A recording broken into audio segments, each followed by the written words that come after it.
Pues hola, ¿qué tal? Les damos la más cordial bienvenida a este primer programa. Queremos, además de agradecerle infinitamente a quien ha aceptado muy amablemente ser nuestro primer invitado, y evidentemente es un especialista en los temas que vamos a ir abordando, es mi querido Alonso Hernández. Te damos la más cordial bienvenida a este espacio plural, incluyente, diverso, ¿no? Es la pretensión que tenemos y el objetivo que queremos seguir.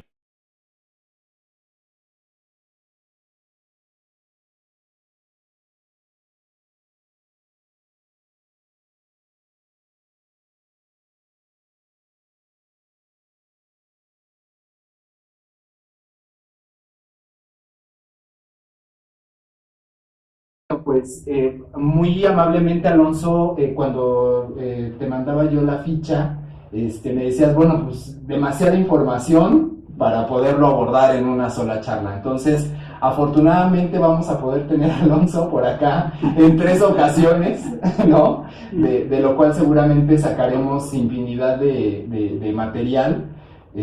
Muy interesante aparte por la temática que hemos seleccionado y que, insisto, además eres especialista por ser historiador, evidentemente nada más y nada menos que de la Escuela Nacional de Antropología e Historia, ¿no? Muy orgullosamente, estoy seguro. Entonces, bueno, pues mmm, dividimos la información, porque vamos a hacer prácticamente una regresión en el tiempo desde la época prehispánica hasta pues prácticamente nuestros días, que ha sucedido, no quiero decir con una etiqueta en particular, gays, lesbianas, que siempre hemos estado inmersos en ese que ahora Javier muy afortunadamente llama sopa de letras, Javier Lizarraga, a quien seguramente le estaremos mandando por ahí saludos. Pues él decía, ¿no? La sopa de letras, pues ya está como, ya demasiadas letras en el... Yo prefiero el término diversidad sexual, ¿no?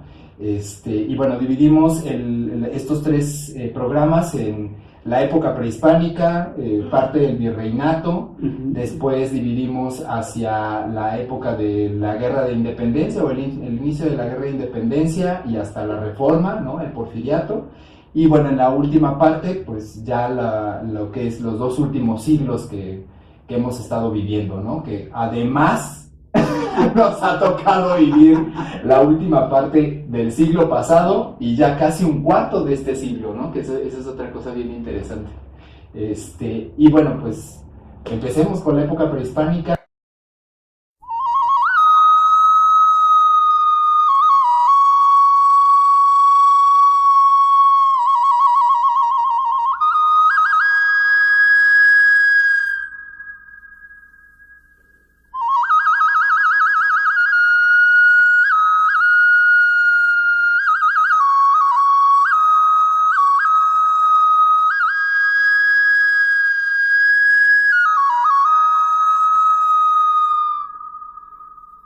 En orden descendente, de arriba para abajo. De arriba para abajo. Bueno, yo quisiera empezar con esta idea de que lo LGBT que hoy conocemos son identidades construidas hacia el siglo XX. Antes del siglo XX, lo LGBT como identidades no existen. ¿Y eso qué quiere decir? Que cuando hablamos de una historia o de una prehistoria LGBT, estamos hablando de antes del siglo XX, ¿no? Y podemos irnos hasta la época prehispánica, porque dentro de la época prehispánica existe como una disidencia sexual, o existe una sexualidad no heteronormada, o existe una diversidad sexual, ¿no? Y en ese sentido me gusta mucho llegar con la idea de que, bueno, ¿qué documentos tenemos? Muy escasos. Muy escasos y muy confrontativos, ¿no? Tenemos códices hechos antes de la conquista, ¿sí? Pero algunos códices hechos antes de la conquista ya habían, digamos, borrado la historia de otros pueblos, ¿no? Claro, claro. No, Porque la época es milenaria, pues. el vencedor hace su historia y dice, pues estas cosas pasaron como yo digo. Ajá. Y entonces, bueno, ya empezamos como con algunas dudas. Luego vienen los códices hechos durante y después de la conquista. en tiempos del virreinato, mandados a hacer por evangelizadores, donde, bueno, pues les dicen a sus, digamos, tlacuilos, que pues hagan una interpretación según el nuevo canon, ¿no? Entonces ahí también se van perdiendo ciertas singularidades de la historia de los pueblos que vivieron en la época prehispánica, ¿no? Claro. Y finalmente tenemos las crónicas, tanto de los conquistadores como de los evangelizadores, que recordemos, ellos traen el chip de el periodo de reconquista hispánica sobre los musulmanes, ¿no? Los famosos moros. Entonces, bueno, ellos van creando su identidad a partir de la diferencia con el moro. Y cuando llegan a estas tierras, pues les parece que América es el imperio del demonio, ¿no? Y de los moros, ¿no? Y de unos moros muy singulares, ¿no? Aparte el color de la piel. El color de la piel, la alimentación, los atavíos, o sea, llegan y dicen, es que aquí todos son maricones, todos son putos, porque para empezar esas palabras no las censuraba ni Sor Facebook en aquel entonces, ¿no? Claro. Entonces vamos viendo que estos digamos, ellos vienen asombrados de ver enormes falos y dicen, es que aquí todos son putos, todos adoran el falo. Cuando el falo en nuestras tierras implica una conexión entre el cielo, la tierra y la fertilidad. Claro, claro. Evidentemente, las vestimentas largas nos hablan de sacerdotes que pues, no necesariamente vivían en castidad, pero no necesariamente tenían que tener alguna orientación o preferencia. Claro, claro. Entonces, bueno, ellos acomodan también la historia según su interés. Y uno de los primeros intereses es legitimar la conquista sobre estos pueblos, ¿no? Y bueno, la conquista tiene que ver con que pues nuestros pueblos para ellos eran caníbales, idólatras y sométicos. Sométicos que viene de aquel pasaje bíblico de Sodoma y Gomorra, ¿no? De aquel apocalipsis prehistórico antes de Cristo, ¿no? Porque aparte es del Viejo Testamento. Y entonces, bueno, pues empezamos un poquito con los mayas, ¿sí? Aprovechando y felicitando de que la ciudad blanca de Mérida se ha tenido de colores con la afortunadamente uno más y bueno, pues hay que decir que en casi o en la mayoría de los pueblos prehispánicos existía como una aceptación a lo diverso en mayor y menor grado, pero había una aceptación, ¿no? Y en la península lo que podemos ver es que la nobleza maya, como la nobleza de casi toda Mesoamérica, tenían los nobles para proteger la pureza de las doncellas, de las mujeres de la corte y demás, pues tenían esclavos sexuales. ¿Sí? Entonces, para protegerlas a ellas, tenían algún chico que habían agarrado en la guerra Los tenían para el cuidado de ellas.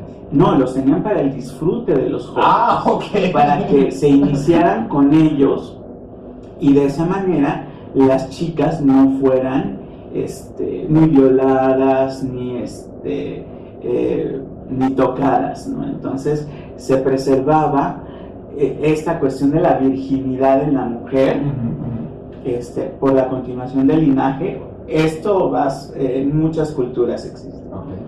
Y entonces, bueno, agarran al joven que perdió la guerra o de algún pueblo y pues véngase para acá.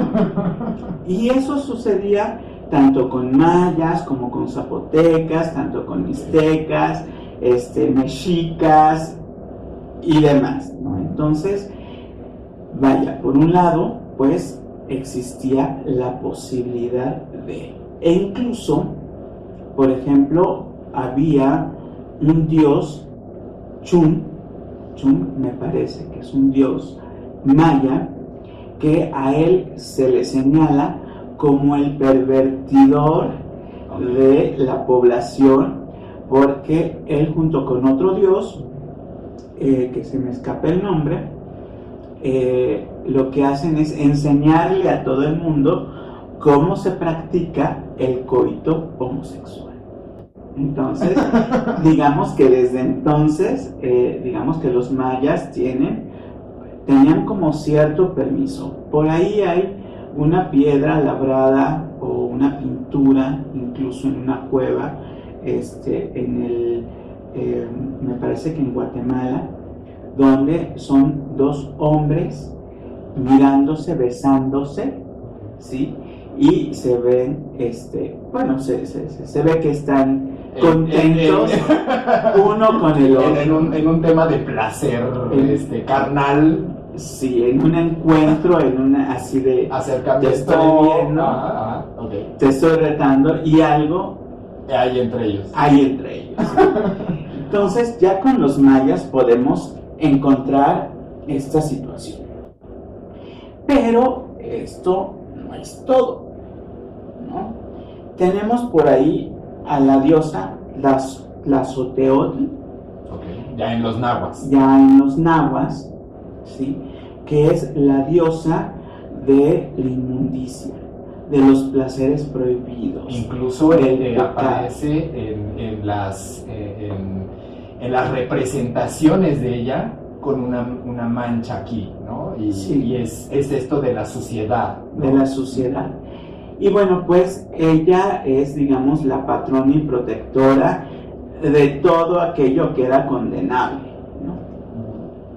Y bueno, pues los nahuas, al contrario, si los nahuas hicieron, digamos que en la práctica con esta diosa, tenían ya la práctica de la confesión. Sí. Con ella se confesaban una vez a la vida. Después de esa confesión ya podían morir en paz.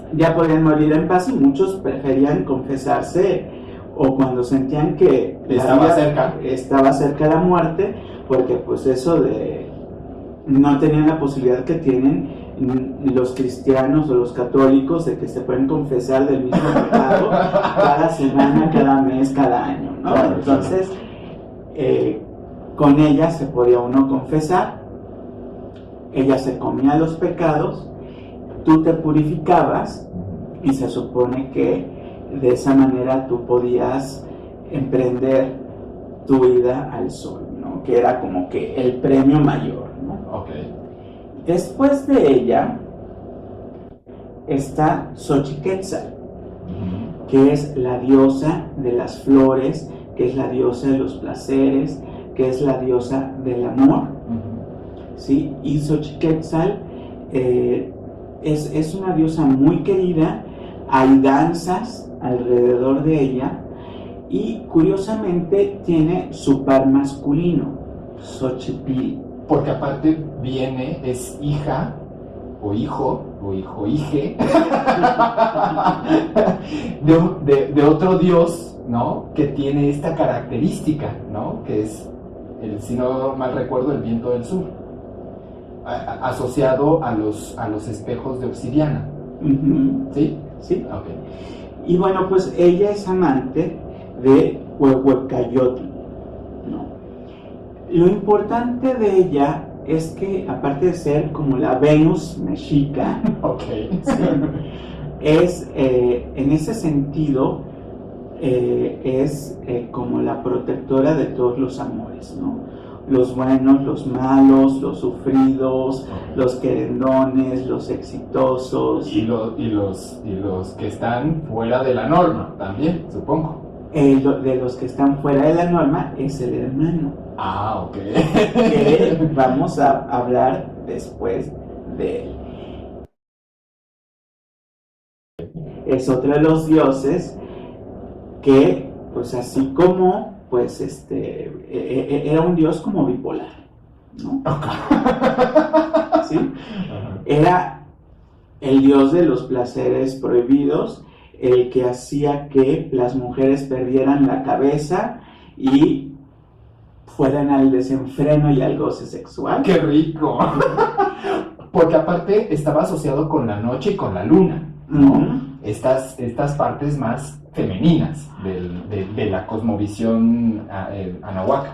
Y ojo, era el Tezcatlipoca negro, porque después vamos a ver que hay, bueno, si ustedes quieren adentrarse, hay Tezcatlipoca azul, hay Tezcatlipoca rojo, hay Tezcatlipoca así como la bandera. como la bandera o como los Teletubbies o como ustedes quieran, pero hay distintos Tezcatlipocas. Entonces, bueno, este dios, así como en una noche orgiástica te protegía, al día siguiente te podía mandar alguna enfermedad, o ahora como les conocemos como ITS, ¿no? Ok. Entonces, bueno, digo por la transgresión. Por la transgresión y sobre todo cuando era época de ayuno. Si en época de ayuno tú tenías alguna ITS, era porque habías transgredido este mandato de Tezcatlipoca. Okay.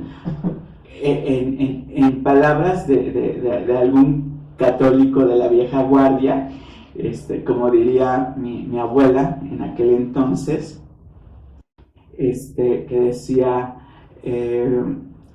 miércoles de ceniza se separan los amantes, sábado de gloria vuelven a ser lo que eran antes.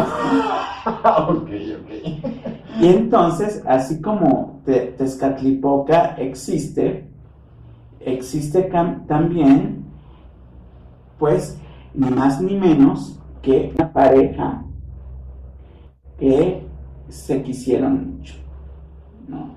Y estoy hablando de que es un dios bisexual, porque tanto andaba con Xochiquetzal, cualquiera. Con Xochiquetzal, Okay. como andaba con Opostli, que era el dios zurdo de la cacería, y estamos hablando de Huehuecoyotl, ¿sí? El del coyote. El del coyote. Un danzante. Ajá. Que era el dios de la danza, de las artes, y bueno, pues andaba tanto con Xochiquetzal como con Opostli, y también con el hermano de Xochiquetzal, con Xochipilli. Okay. Entonces, que digamos que le daban que con quien le pusieran.